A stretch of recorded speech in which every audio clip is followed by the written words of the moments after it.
Alright guys, what we got here is a Commander Max 800R.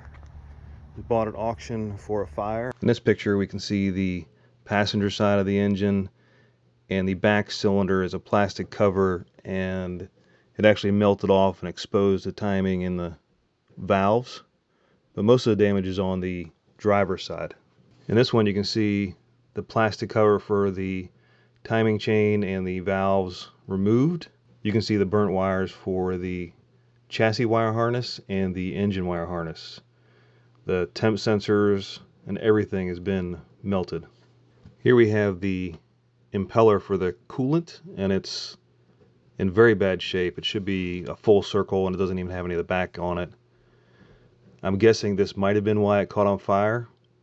Overheated and was continued to be driven, and I think pieces of the impeller blocked the radiator, and that caused it to overheat.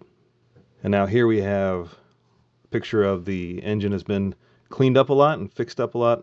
Has a few new pieces that were melted, all new wiring, and I replaced the engine harness because that was in really bad shape and the connectors were melted in a lot of places, and the chassis harness I went ahead and just spliced it all together.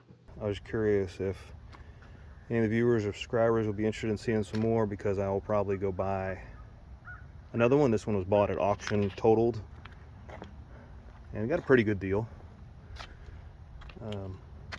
So if you guys would be interested in seeing more rebuilds of engines, side-by-sides, whatever it may be, leave a note and we'll check it out.